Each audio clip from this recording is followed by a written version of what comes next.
Reawaken to your immortal identity and discover life between life's wisdom.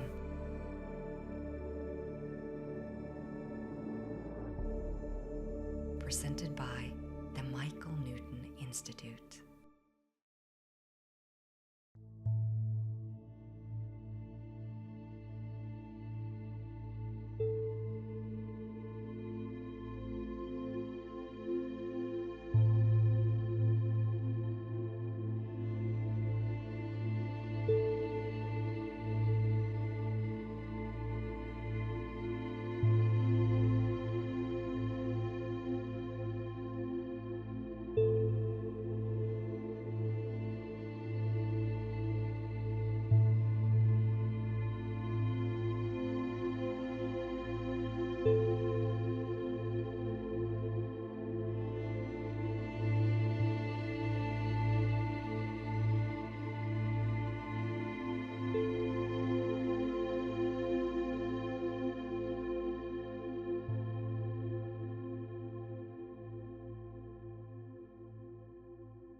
Hi, folks, and welcome back to the Michael Newton Institute's Wisdom Series, a podcast that I thoroughly enjoy hosting.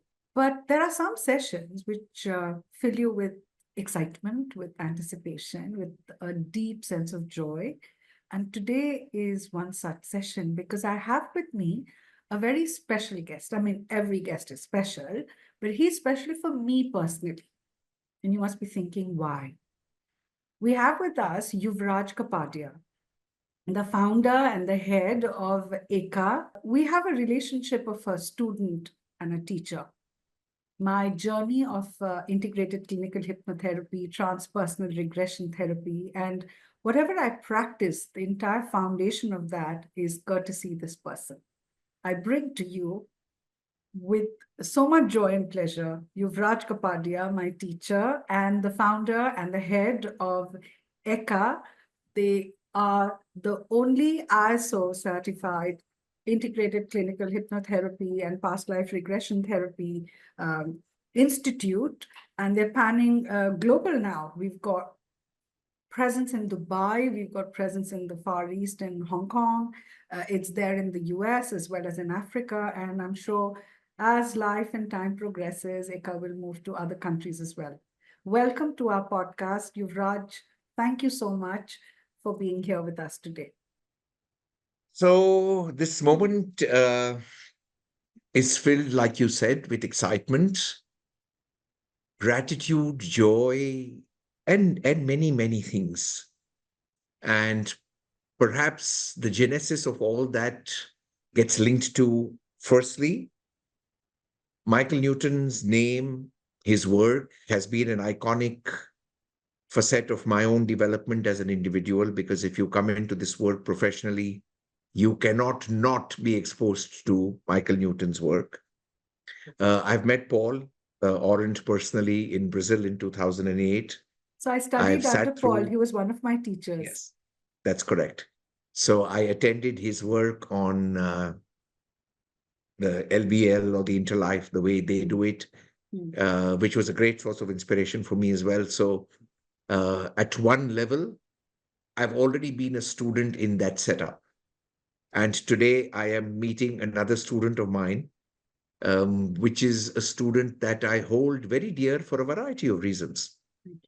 Because I almost had the audacity when I met Indrani Sinha for the first time to tell her that when she asked me, why am I doing this? Why am I doing hypnotherapy?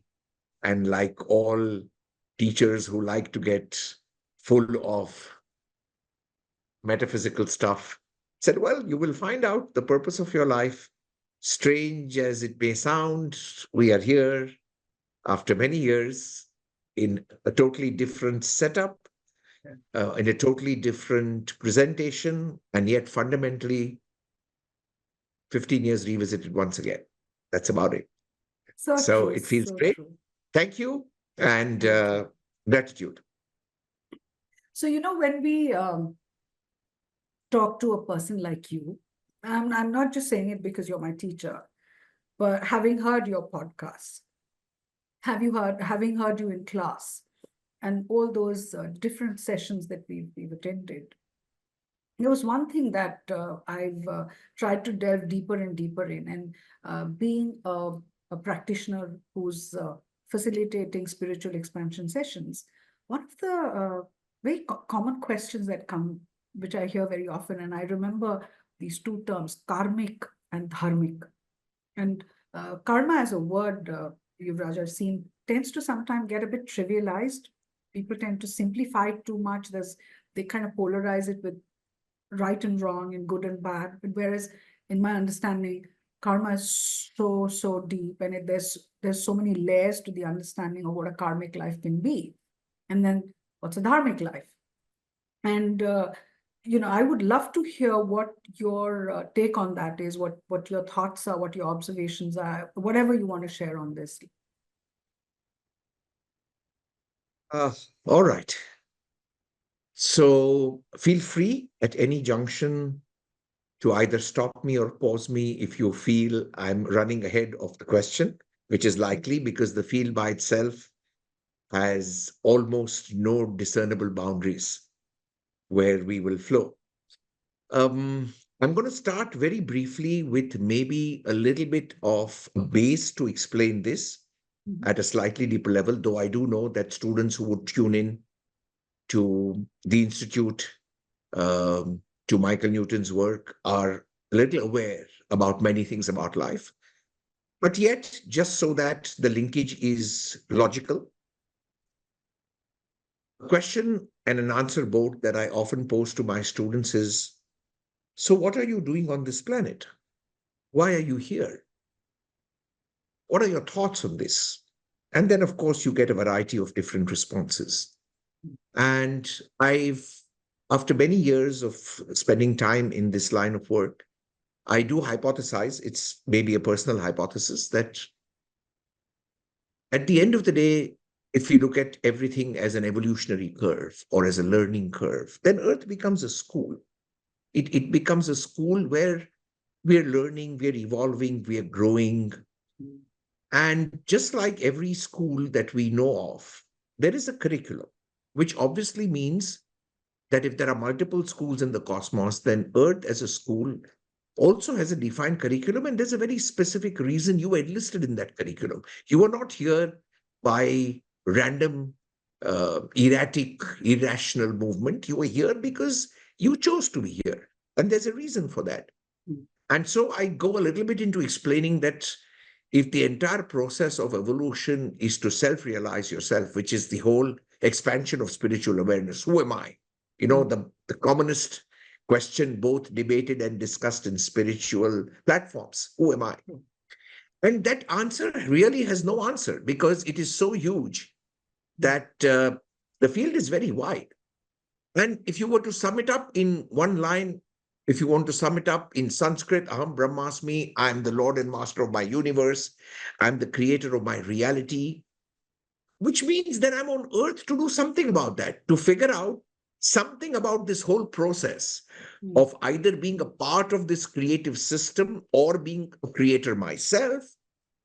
And again, with the entire gamut of quantum physics that's come up in the last 15, 20 years, there's more and more discernible evidence that reality on Earth, the way we perceive it, is profoundly influenced by our DNA. There are experiments that quote that. And the fact that our feelings within our body in turn control gene expression. So if you were to look at A to B and B to C, you could then safely conclude that perhaps you've joined the Earth School to largely figure out the ability to discover, master the process of creation through feelings. So the moment you have feelings inside your body, they get into your DNA. That DNA starts its own cycle, which creates a reality around you to validate what you felt. Now, that's exactly the basic premise on which law of attraction, manifestive techniques, creative visualization, all works, the secret, Yes. all these movements are based on this very simple philosophy. Now, you go back, you came here because you wanted to discover that you were God. And the way you figured that out is through feelings. So what I feel, I create. Unfortunately, like most commercial contracts, what they don't tell you when you sign up on the Earth School in fine print is that what you create, you will have to uncreate. And this is the fine print that nobody reads, that it's not just a joyride of creating and leaving your gunk behind. Whatever you do, you will eventually have to uncreate it. And the sublime tragedy is that when you uncreate it, you have to be absolutely zen. So here is the paradoxical story. You're creating with a lot of passion, with a lot of feelings, with a lot of emotions. But when it's time to uncreate, you need to be absolutely neutral about it, which in one straight statement will give you both the phases of life that people see. So on the one hand, you have the entire Buddhist phase of observation, watch, preksha, be there, just don't get involved, things happen, let it happen. That's the Zen state of uncreation. And on the other hand, you have the Olympic Games, Citius, Altius, Fortius, go out there, make it happen. The world is your playground. You can claim it. Well, it's both. Because it is your playground. You can claim it, but you will have to clean the playground. Yes. And this is where karma begins. So, the genesis of karma. Karma by itself, again, is a term from Sanskrit, which literally means action. By itself, it has no other meaning. However, it's one of those words that perhaps has more philosophical connotations than any other word that we know of. So the moment you go a little metaphysical, then it comes down to as you sow, so shall you reap. What goes out comes back. You get all these philosophical statements around karma. And when you look at it from a more therapeutic perspective, as transpersonal regression would explain, it's the energetic, undigested residue of a previous story.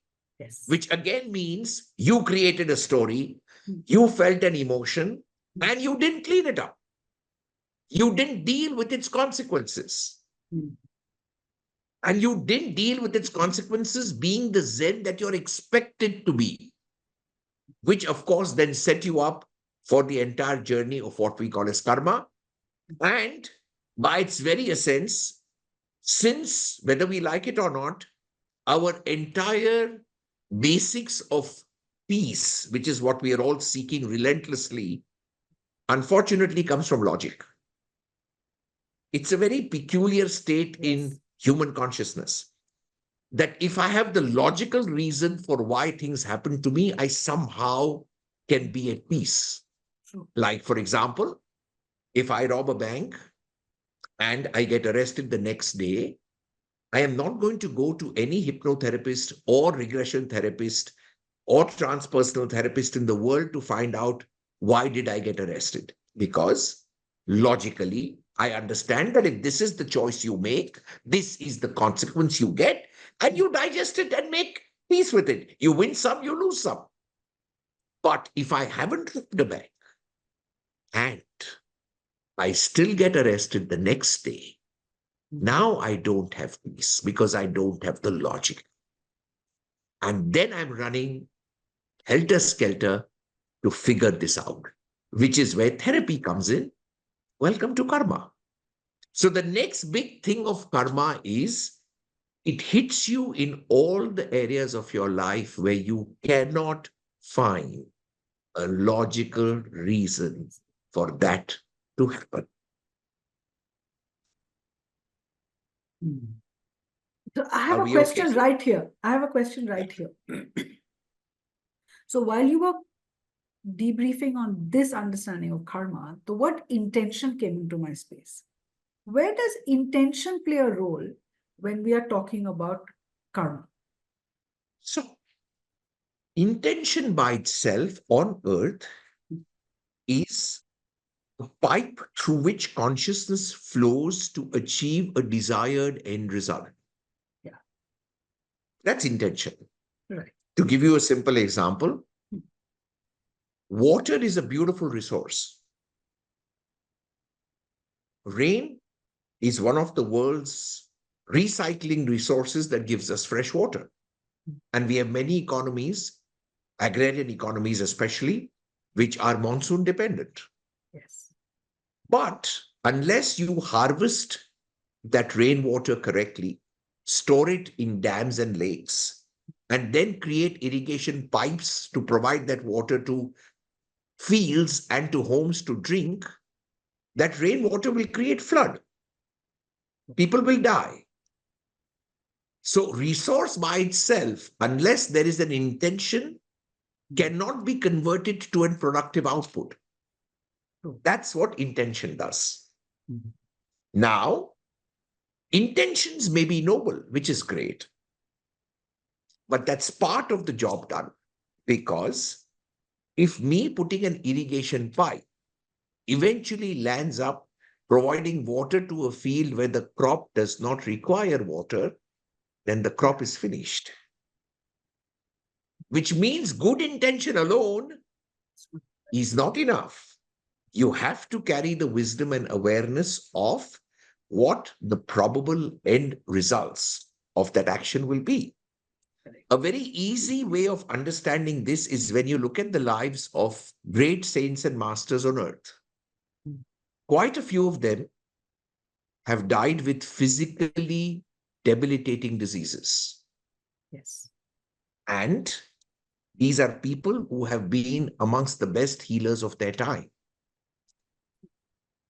Which means common sense would tell you that if this person can heal A, B, and C, the best example is Ramakrishna Paramahansa, the guru of Thinking of Swami him as Vivekananda. thinking of him as Okay. exactly, yes. And yet chooses to die out of cancer Cancer. Yes. and tells his students not to heal him, and he doesn't heal it himself because he's very clear in his mind that he is dissolving in one lifetime the accumulated karma of anger across multiple lives.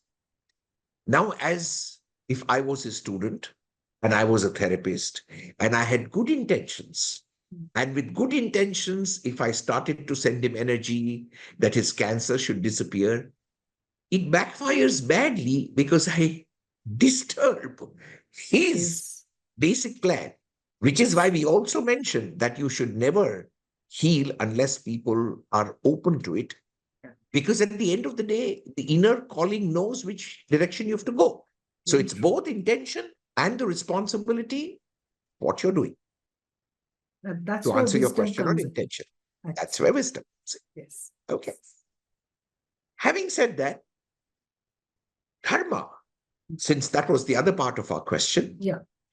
is our contribution to this planet.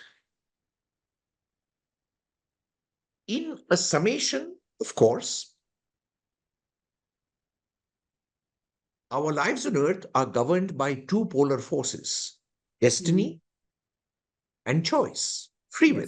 Yes. And it's quite a common question that comes up about, is everything destined or is everything free will? And then you realize that this interplay of destiny and free will is related to probably the age of the soul on earth. The more time you've spent on earth in creating, which you haven't uncreated successfully, the stronger will the grip of destiny be on your life, and the lesser will be the free will that you have. Yes. The younger the soul on earth who is still learning to create has very little destiny and a lot of free will. Most people that you and I would come in touch with will be somewhere in the middle, somewhere in the spectrum, who are neither very young nor extremely mature, would find that we have a mix of both. So in our lives, we have karma to close. And at the same time, the possibility of contributing to the upliftment of humanity through dharma also exists. Yes. and exists for every human on earth. So every human on earth is a potential master who carries the capability to uplift or enlighten somebody else. There's a big thought that I wanted to share, which is one of my more recent realizations for the therapist fraternity specifically. And Please that's share. what I also wanted to share with you and this platform. Though again, I must qualify, these are my thoughts. So this is not a reference from a book, and it's not something that I want to defend, because I'm not giving this as a lecture of truth. It's a conversation on my thoughts. Since I've been into therapy for about 22 years now, and as I said, I've done this across a lot of cultures, many countries. Logically, my therapist brethren, this fraternity, should actually be very abundant and very happy and very glorious, because we have all the logic in the world. We have all the spiritual backing that we need. And yet, the truth is, 8 or 9 out of 10 therapists are excellent at their work, but are not at peace in core areas of their lives. Because the basic problem with which they entered this area still remains. And I've seen this across the board. So when we now piece this to the illogical, how do you think so many people from different walks of life become therapists? Not everybody who has done therapy is a psychologist. True. Yeah, there are people who come from different professions, which means there's something in their life that is illogical, which they're not able to crack, which gets them into, firstly, taking sessions, eventually becoming therapists. Most of the times, those issues are stuck between either the root or the sacral chakra. Most of the times.